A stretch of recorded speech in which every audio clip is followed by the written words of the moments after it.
एक पुराने शहर के किनारे पर एक सादगी भरा घर था जहां दो भाई रहते थे, अदील और समीर। बचपन से दोनों साथ थे, एक ही रोटी शेयर करते, एक ही छत के नीचे सोते, लेकिन वक्त के साथ उनकी सोच अलग होती चली गई। अदील बचपन से ही शरीफ, मेहनती और शुक्रगुजार था।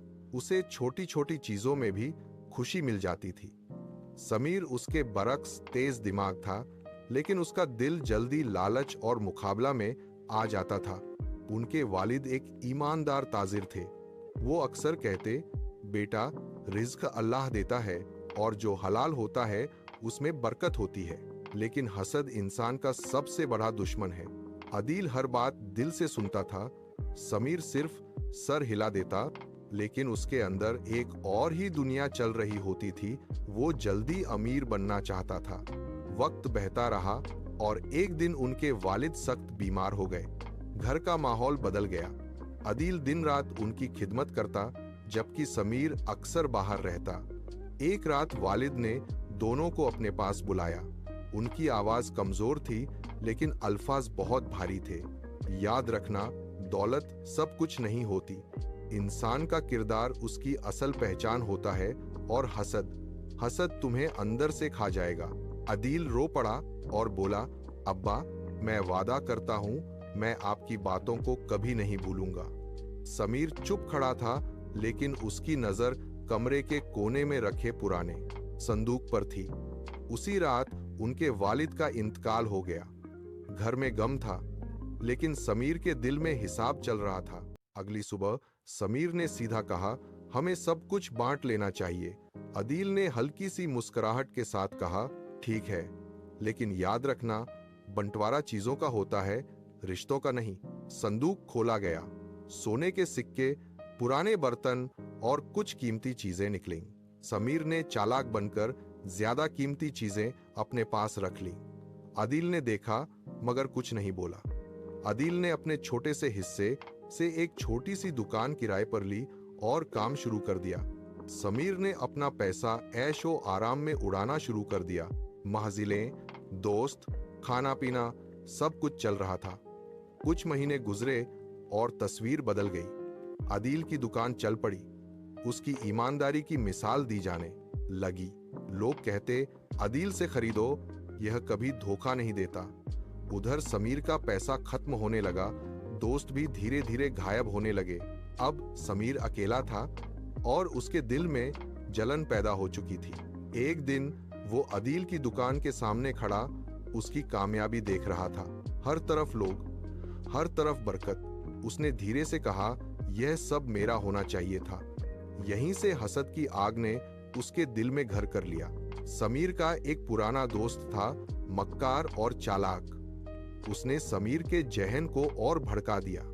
तुम सिर्फ देखते रहोगे या कुछ करोगे? उसने कहा। समीर ने पूछा, क्या कर सकता हूं मैं?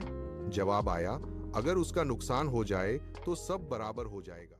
समीर के अंदर जंग चल रही थी, लेकिन आखिर में हसद जीत गया। एक रात वो चुपके से अदील के गोदाम गया और आग लगा दी। आग इतनी तेज थी कि कुछ ही देर में सब जलकर राख हो गया। सुबह अदील ने अपनी मेहनत को जलते देखा। लोग पानी डाल रहे थे, लेकिन सब बेकार। अदील के चेहरे पर आंसू थे, लेकिन जुबान पर शिकवा नहीं। समीर दूर खड़ा था और उसका दिल जोर से धड़क रहा था। उसे लगा था कि अब उसे सुकून मिलेगा, लेकिन अजीब बात यह थी कि उसे और बेचैनी हो रही थी। कुछ दिन बाद एक अजीब वाकया हुआ। एक बुजुर्ग आदमी अदील के पास आया। उसने कहा, तुम्हारे वालिद ने मेरी मदद की थी, ये उनका कर्ज है। उसने एक थैला दिया जो सोने से भरा हुआ था। अदील ने फिर से काम शुरू किया और इस बार और तेज तरक्की की। 9 लोग कहते थे, इस पर अल्लाह का करम है। समीर का हसद अब हद से बढ़ चुका था। उसने दूसरी साजिश बनाई। समीर के दिल में अब सिर्फ एक ही चीज रह गई थी, जलन। हर रोज जब वो अदील की नई कामयाबी के किस्से सुनता, उसका अंदर और जल उठता। उसे लगता था कि दुनिया उसके खिलाफ हो गई है। एक रात वो अपने कमरे में अकेला बैठा था। अंधेरा था, सिर्फ एक छोटी सी दिया जल रही थी। उसने अपने आप से कहा, जब तक अदील जिंदा है मैं कभी सुकून से नहीं जी सकता। इसी बेचैनी के दरमियान उसका वही पुराना दोस्त फिर सामने आया। उसकी आंखों में चालाक मुस्कुराहट थी। लगता है पहला प्लान काम नहीं आया, उसने हंसी दबाते हुए कहा। समीर ने गुस्से से जवाब दिया, वो बर्बाद होना था, लेकिन वो और अमीर हो गया। दोस्त ने धीरे से कहा, इस बार पैसा नहीं, उसकी इज्जत को निशाना बनाते हैं। समीर एक पल के लिए रुक गया। इज्जत? उसने हैरानी से पूछा। हाँ, दोस्त बोला, अगर एक दफा उस पर चोर होने का इल्जाम लग गया तो सब कुछ खत्म। समीर के दिल में एक झटका लगा। यह सिर्फ नुकसान नहीं, यह बर्बादी थी। लेकिन फिर उसने अदील का चेहरा याद किया, उसकी कामयाबी, उसकी मुस्कुराहट, और उसका दिल फिर से सख्त हो गया। ठीक है, मैं तैयार हूं, समीर ने धीमी आवाज में कहा। अगले कुछ दिन दोनों ने मिलकर एक खतरनाक साजिश तैयार की। शहर के खजाने से कुछ कीमती गहने चुराकर अदील के गोदाम में छुपा दिए गए। सब कुछ इतनी सफाई से किया गया कि किसी को शक तक न हो। सुबह का वक्त था जब अचानक सिपाही अदील के घर पर आ पहुंचे। दरवाजा खोलो, जोर की आवाज आई। आदिल ने दरवाजा खोला तो सामने शहर का कोतवाल खड़ा था। तुम पर शाही खजाने की चोरी का इल्जाम है, कोतवाल ने सख्ती से कहा। आदिल हैरान रह गया, यह कैसे मुमकिन है? मैं तो चुप, कोतवाल चीखा। तलाशी लो। सिपाही गोदाम में घुस गए। कुछ ही देर बाद एक सिपाही चिल्लाया, जनाब, यहाँ कुछ मिला है। वही गहने, वही मोहरे, सब कुछ वहां था। अदील का चेहरा सफेद पड़ गया।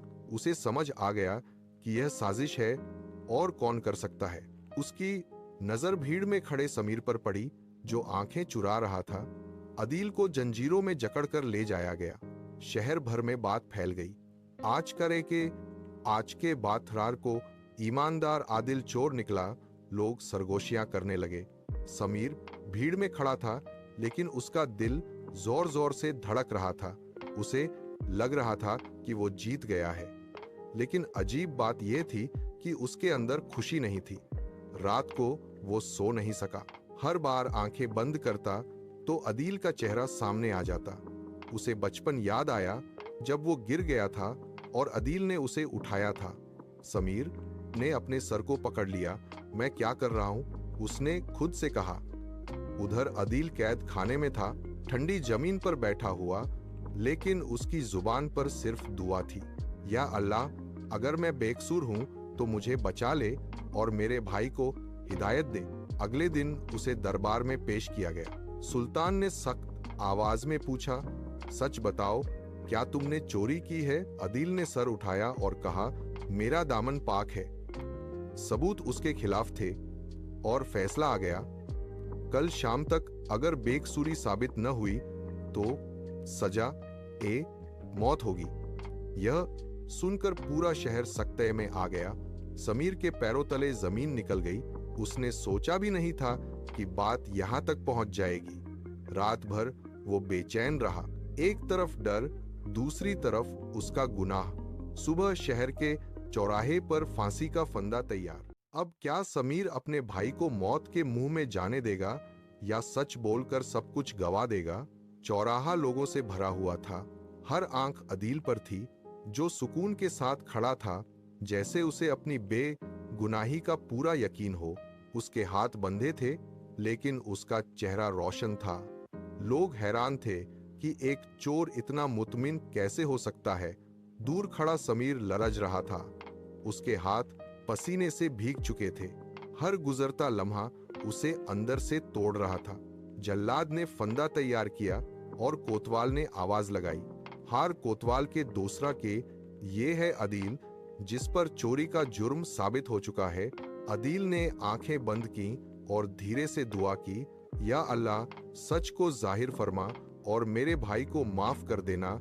ये अल्फाजा समीर के दिल पर बिजली बनकर गिरे। मेरे भाई को माफ कर देना। समीर की सांसें तेज हो गईं। उसे महसूस हुआ कि अगर आज वो चुप रहा तो जिंदगी भर खुद को माफ नहीं कर पाएगा।